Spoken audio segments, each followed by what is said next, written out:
Hello friends, आजचा आपला नवीन topic आहे यूज नो सूनर दॅन. याचा मराठीत अर्थ होतो नाही तोच. फ्रेंड्स, हा टॉपिक स्कॉलरशिपसाठी अत्यंत महत्त्वाचा असा टॉपिक आहे. चला तर बघूया use no sooner than. Friends, आपण आधी फॉर्म्युला बघूया. आता नो सूनर दॅन वापरण्यासाठी एक फॉर्म्युला तयार केलेला आहे, तो बघूया. Use no sooner instead of as soon as. जर वाक्यात ॲज सून ॲज असेल तर ॲज सून ॲज ऐवजी आपण नो सूनर वापरायचं आहे. आणि जर वाक्यात ॲज सून ॲज नसेल तर वाक्याच्या सुरुवातीलाच नो सूनर लिहायचं आहे. ठीक आहे. प्लस ऑक्झिलरी वर्ब म्हणजे टू बीची रूपं. For example am is are, was were. त्याच्यानंतर टू हॅवची रूपं हॅव, हॅज, हॅड. त्याच्यानंतर डू, डज, डीड हे असेल ते ऑक्झिलरी वर्ब. प्लस सब्जेक्ट, त्यानंतर कर्ता वापरायचा आहे. प्लस मेन वर्ब, मुख्य क्रियापद घ्यायचं आहे. प्लस दॅन, नंतर दॅन वापरायचं आहे. आणि प्लस सेकंड सेंटेन्स आणि नंतर दुसरं वाक्य लिहायचं आहे. आता जर वाक्यात बघा रिमूव्ह वर्ड्स, आता नो सूनरशी सिमिलर जे वर्ड्स असतील ते वर्ड्स आता कोणते कोणते आहेत बघा. Immediately, after, at once, suddenly, otherwise, soon, instantly, almost, almost the same time. यासारखे जे वाक्य आहेत, वाक्यात अँड असेल किंवा वाक्यात जर कॉमा असेल तो सुद्धा आपल्याला काढायचा आहे. म्हणजे दुसऱ्या वाक्याची सुरुवात जर ह्या शब्दांनी झाली असेल तर दुसऱ्या वाक्यातले हे शब्द आपल्याला काढून टाकायचे आहेत. आता आपण एक्झाम्पल्स बघूया. पहिलं वाक्य, as soon as he open the door he started crying. आता वाक्यात ॲज सून ॲज आहे, मग ॲज सून ॲज ऐवजी आपल्याला काय वापरायचं आहे? नो सूनर आपण वापरलेलं आहे. आता वाक्यात ऑक्झिलरी वर्ब नाही आहे. मग आता वाक्याचा काळ कोणता आहे ते बघायचं. आता वाक्यात आपण आधी क्रियापदाचा विचार करू. क्रियापद आहे ओपन, त्याला ईडी प्रत्यय असल्यामुळे वाक्य पास्ट टेन्स फॉर्ममध्ये आहे, म्हणजे वाक्य भूतकाळी आहे. मग आपल्याला सहाय्यकारी क्रियापद काय घ्यावं लागणार आहे? डीड. वाक्य भूतकाळी असल्यामुळे सहाय्यकारी क्रियापद आपण डीड घेतलेलं आहे. घेतलं म्हणजे आता नो सूनर वापरलं. ॲज सून ॲज ऐवजी आपण नो सूनर वापरलं. त्यानंतर ऑक्झिलरी वर्ब म्हणजे हेल्पिंग वर्ब कोणतं घेतलं आपण? डीड घेतला. आता सब्जेक्ट म्हणजे कर्ता कोण आहे वाक्यात? ही. आता वाक्यातलं क्रियापद कोणतं आहे? मेन वर्ब, मुख्य क्रियापद आहे ओपन. आता डीड घेतलेलं असल्यामुळे आपण ईडी प्रत्यय काढून टाकायचा आहे आणि मूळ क्रियापद घ्यायचं आहे. त्याच्यानंतर ओपन द डोअर. आता कॉमा काढून टाकायचा आणि दॅन वापरायचं आहे. आणि नंतर दुसरं जे वाक्य आहे ते जसंच्या तसं लिहायचं आहे. बघा, दॅन लिहिलं आपण. मग आता दुसरं वाक्य जे आहे कॉमा नंतरचं, ही स्टार्टेड क्राईंग लिहिलं. या पद्धतीने आपण वाक्य तयार करायचं. तर मग वाक्य कसं तयार होणार बघा. No sooner did he open the door than he started crying, full stop. ठीक आहे. आता दुसरं वाक्य बघूया. The child saw his mother, comma, he immediately rushed to her. बघा, आता वाक्यात आपल्याला ॲज सून ॲज दिलेलं नाही आहे. मग आपल्याला वाक्याच्या सुरुवातीला काय वापरायचं आहे? नो सूनर वापरायचं आहे. मग आता वाक्यात ऑक्झिलरी वर्ब आहे का? नाही आहे. मग वाक्य कोणत्या काळातलं आहे ते बघायचं आहे. सॉ हा सीचा पास्ट टेन्स फॉर्म आहे, म्हणजे हे वाक्य कोणत्या काळातलं आहे? पास्ट टेन्स फॉर्ममधलं आहे, म्हणजे वाक्य भूतकाळी आहे. वाक्य भूतकाळी असल्यामुळे, क्रियापद भूतकाळी असल्यामुळे आपण डीड हे सहाय्यकारी क्रियापद घेतलेलं आहे. मग वाक्यात नो सुनर सुरुवातीला वापरलं, त्याच्यानंतर वाक्य भूतकाळी असल्यामुळे आपण कोणाची मदत घेतलेली आहे? डीडची. No sooner did. आता वाक्यात करता कोण आहे? The child. मग आपण सब्जेक्ट काय घेतला? The child. आता वाक्यात आपण डीड हे सहाय्यकारी क्रियापद घेतलेलं असल्यामुळे सॉचं मूळ क्रियापद घेतलंय आपण सी. मग कसं वाक्य तयार होईल? No sooner did the child see his mother. वाक्यातला कॉमा काढून टाकायचा आहे. कॉमा काढून आपण दॅन लिहायचं आहे. आता पुन्हा दुसरं वाक्य आहे. दुसरं वाक्य तर आता नो सुनर याच्याशी सिमिलर वर्ड इथं आहे इमिजिएटली. इमिजिएटली हा शब्द काढून टाकायचा आपल्याला. मग आता दुसरं वाक्य लिहायचं आहे. ही रश टू हर. ठीक आहे. मग आता वाक्य कसं तयार होणार? No sooner did the child see his mother than he rush to her. आता आपण तिसरं वाक्य बघूया. The chief guest arrived full stop the students clap. बघा ह्या वाक्यामध्ये सुद्धा आता ॲज सून ॲज नाही आहे म्हणून आपण सुरुवातीला नो सुनर वापरलेलं आहे. वाक्यात ऑक्झिलरी व्हर्ब नाही आहे. आता वाक्यातलं क्रियापद पाहिजे. वाक्यातलं क्रियापद हे अराइव्ड आहे म्हणजे पास्ट टेन्स फॉर्ममध्ये आहे. म्हणजे वाक्य कोणत्या काळातलं आहे? भूतकाळी आहे. मग आपण कोणाचं साह्य घेतलेलं आहे? कोणाची मदत घेतलेली आहे? डीडची मदत घेतलेली आहे. मग नो सुनर डीड. आता सब्जेक्ट काय आहे?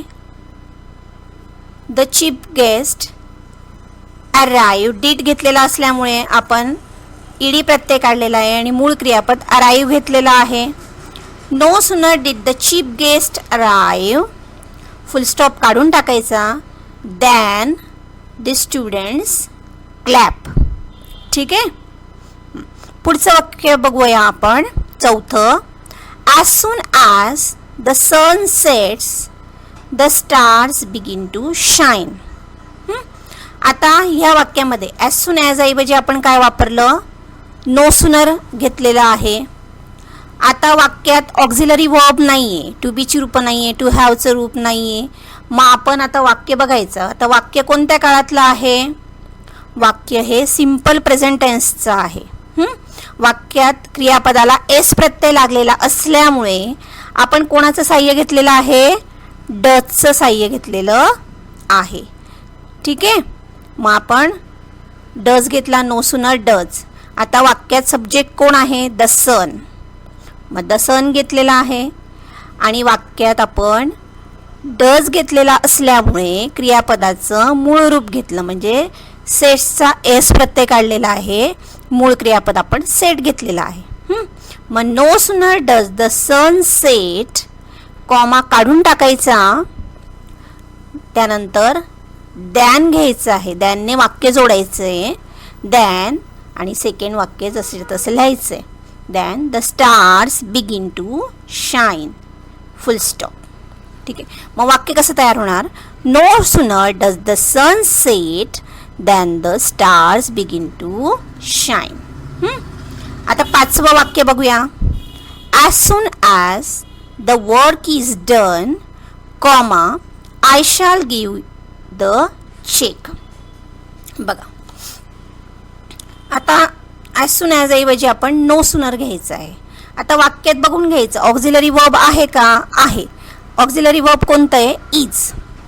मग नो सुनर घेतल्यानंतर लगेच ऑक्झिलरी वर्ब इज घेतलेला आहे आपण. वाक्यात सब्जेक्ट काय आहे? The work. No sooner is the work done. Comma काढून टाकायचा आहे आणि दॅन वापरायचं आहे. दॅन घेतला. त्याच्यानंतर सेकंड जे वाक्य आहे I shall give the cheque हे वाक्य जसेच्या तसं लिहायचं आहे आणि फुल स्टॉप द्यायचा आहे. मग वाक्य कसं तयार होणार? No sooner is the work done than I shall give the cheque. ठीक आहे. आणि फुल स्टॉप. 6वं वाक्य बघूया. Radha notice him and lost her temper. बघा या वाक्यात आता ॲज सून ॲज नाही आहे, मग आपल्याला वाक्याच्या सुरुवातीलाच आपल्याला काय घ्यायचं आहे, नो सूनर घ्यायचं आहे. ठीक आहे, नो सूनर. आता वाक्यात ऑक्झिलरी वर्ब आहे का हे बघून घ्यायचं आधी. ऑक्झिलरी वर्ब नाही आहे. आणि वाक्य कोणत्या काळातलं आहे, वाक्य नोटिस्ड म्हणजे ईडी प्रत्यय आहे, वाक्य भूतकाळात आहे, वाक्य पास्ट टेन्समध्ये आहे. त्याच्यामुळे आपण डीड हे सहाय्यकारी क्रियापद घेतलेलं आहे. मग नो सूनर डीड. आता वाक्यात सब्जेक्ट कोण आहे, राधा. मग no sooner did Radha notice. मूळ क्रियापद आपण काय घेतलेलं आहे, नोटीस.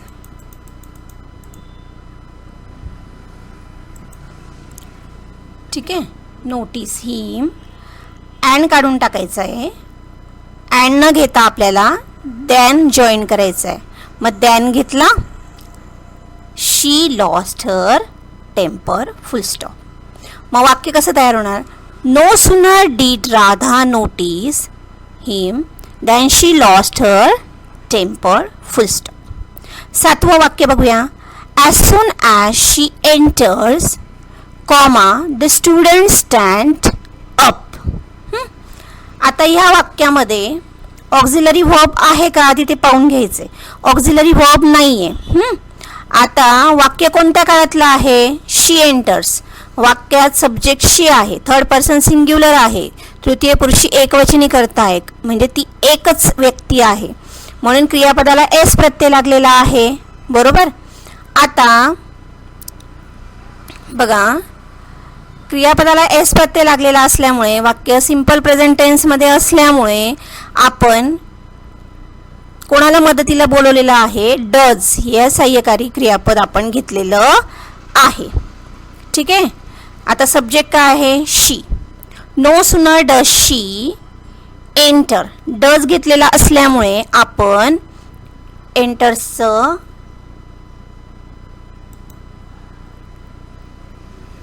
मूळ क्रियापद एंटर घेतलेलं आहे. ठीक आहे. ठीक आहे. मग शी एंटर. आता वाक्यातला कॉमा काढून टाकायचा आहे. दॅन घेतला, द स्टुडंट स्टँड अप म्हणजे सेकंड वाक्य जसे तसे लिहायचं, द स्टुडंट स्टँड अप. मग वाक्य कसं तयार होणार बघा, no sooner does she enter than the student stand up full stop. 8वं वाक्य बघूया. As soon as the bird saw him comma she cried out. आता वाक्यात बघा ॲज सून ॲज आहे. ॲज सून ॲज ऐवजी आपल्याला काय घ्यायचं आहे, नो सूनर घ्यायचं आहे. आता वाक्यात ऑक्झिलरी वर्ब नाही आहे. वाक्यात मुख्य क्रियापद काय आहे, सॉ. सॉ हे past tense form of see. सीचा पास्ट टेन्स फॉर्म आहे म्हणजे वाक्य भूतकाळातलं आहे, वाक्य पास्ट टेन्समध्ये आहे, म्हणून आपण डीड हे सहाय्यकारी क्रियापद घेतलेलं आहे. मग काय घेतलं आपण, नो सूनर डीड. आता सब्जेक्ट काय आहे, द बर्ड. डीड घेतलेलं असल्यामुळे आपण सॉ या क्रियापदाचं मूळ रूप काय आहे, सी. सी घेतलेलं आहे. बरोबर, सी हिम. कॉमा काढून टाकायचा, नंतर दॅन वापरायचा आहे आणि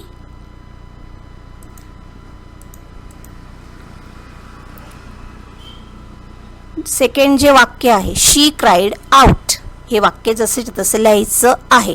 मग वाक्य कसं तयार होणार, no sooner did the bird see him than she cried out. 9वं वाक्य बघूया. As soon as he had seen the danger comma he leap behind. आता बघा, आता वाक्यात हॅड आहे, टू हॅवचं रूप आहे हॅड.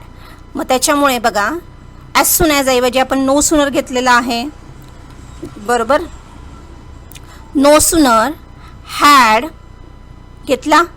आता सब्जेक्ट काय करता, ही घेतला. Seen the danger. मग no sooner had he seen the danger, comma काढून टाकायचं आहे, दॅन वापरायचा आहे आणि सेकंड जे वाक्य आहे ही लिव्ह बिहाइंड, हे वाक्य जसे तसं लिहायचं आहे. मग वाक्य कसं तयार होणार बघा.